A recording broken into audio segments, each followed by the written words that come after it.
আমাদের প্রত্যেকটা ব্যাংকের কিন্তু ইন্টারন্যাশনাল লেন্ডার্স আছে, অ্যাড কনফার্মেশনের জন্য লাগে। দে আর অল প্যানিকড টুডে।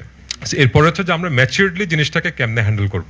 এখন আমাদের যখন দায়িত্ব পড়ে as a part of the board যে এত বড় একটা ব্যাংক, এটাকে কিভাবে আমরা টিকাবো, কিভাবে আমরা সামনে নেব, তখন we have to act responsibly. So we understand what the problem is, but there is a way to tackle this. তো আমরা যদি এখন এনপিএল অ্যাড্রেস করার যে স্টেপগুলো নিয়েছি, আমরা যদি বলি আমরা অ্যাকচুয়ালি সন্তুষ্ট না।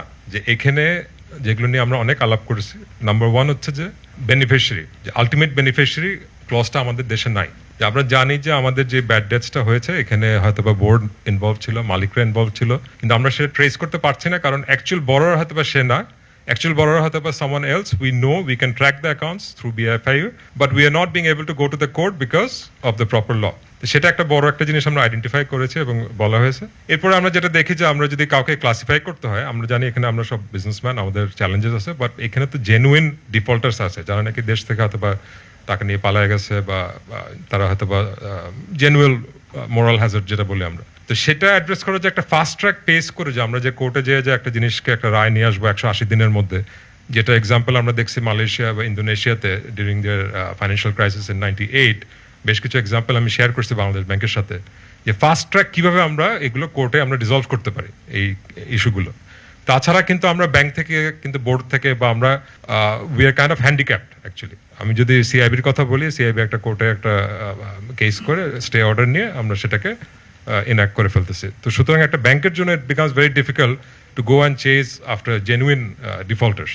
তো এটা আমরা যে কোনো কাজ আমরা যদি একটু ফোকাস করে অ্যাটেনশন দিয়ে একসাথে যেসব আমাদের লিগাল সাইড, আমাদের অ্যাটর্নি জেনারেল সবাই মিলে বসে জিনিসগুলোকে যদি ফাস্ট ট্র্যাক করতে পারতাম খুবই ভালো হতো, তাহলে আমরা হয়তো আরও এফেক্টিভলি আমরা জিনিসগুলোকে অ্যাড্রেস করতে পারতাম। কারণ আমরা যদি 40% এনপিএল যদি অ্যাড্রেস না করি, তাহলে আমাদের জেনুইন বিজনেসম্যান যারা, তারা আলটিমেটলি যা এফেক্টেড হচ্ছে। সেকেন্ড হচ্ছে আমাদের overall capital shortfall in the industry. এখন ক্যাপিটাল শর্টফল মানে হচ্ছে আমাদের এক নম্বর হচ্ছে যে আমাদের এনপিএল বেড়ে গেছে। আমরা যদি ব্যাসেল 3 স্ট্যান্ডার্ডে যদি যাই, আমাদের 12%-এর উপর ক্যাপিটাল বেস লাগে। তো সেখানে with the declared NPL, with the increase in our book size, সব কিছু মিলায় আমাদের there is a huge NPL shortfall. এখন এনপিএল শর্টফল হলে একটা ব্যাংকের কনফিডেন্স চলে যায়। এগেন সেম, আমাদের international lender R প্যানিকিং। Anything less than 10%, 8%, they are not going to renew their lending capacity.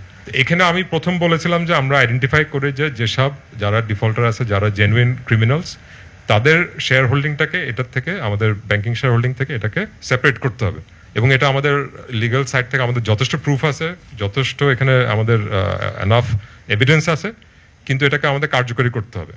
এবং আমার ভয়টা হচ্ছে যে interim government is there only for a limited time. এরপরে পলিটিক্যাল গভর্নমেন্ট আসলে we want proper endorsement from them যে এই যে কাজগুলো হচ্ছে এগুলোর কন্টিনিউশন, এবং তারা যারা আগে এসব ক্রিমিনাল অ্যাক্টিভিটিস করছে তাদেরকে তারা এন্ডোর্স করবে না। আমাদের এখানে পলিসি মেকার আছে, উই ওয়ান্ট একদম official commitment from the political parties. তারা নাম ধরে ধরে বলতে হবে, কারণ আমরা জানি এসব নামগুলো আসতেছে সামনে, আমরা সবাই জানি কারা বড় ডিফল্টার, কারা দেশ থেকে টাকা নিয়ে গেছে। একদম নাম ধরে বলতে হবে যে এদেরকে আর ফার্দার বাংলাদেশের মাটিতে তাদেরকে কোনো সুযোগ দেওয়া হবে না, কারণ না হলে আমরা যেগুলো কাজগুলো করতেছি এগুলো আমাদের রিস্ক চলে আসে আমাদের নিজেদের উপরে। তো আমরা যদি ফরেন ইনভেস্টমেন্ট আনতে হয়, তাহলে এই পুরানো যারা আছে তাদেরকে সবার আগে আমার সেপারেশন করতে হবে। এবং আমি প্রত্যেকটা ডিএফআই এর সাথে কথা বলছি, তারা বাংলাদেশ ব্যাংকে চিঠি দিছে এবং তারা জানতে চায় যে আগে যে শেয়ার হোল্ডিং গুলো ছিল সেটা কি হচ্ছে। এখন ইসলামী ব্যাংক বলি বা যে ব্যাংকই বলে, ওই শেয়ার হোল্ডিং যদি আমরা সেপারেশন না করি, ওটাকে যদি আমরা কমপ্লিটলি ডিজলভ না করি, কোনো নতুন কোনো ইনভেস্টার ওখানে ইনভেস্ট করতে আসবে না।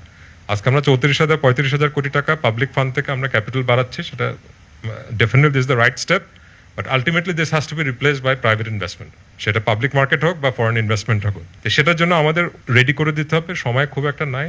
আই বিলিভ যে this work should be done probably before the elected government come, so that the continuation can stay.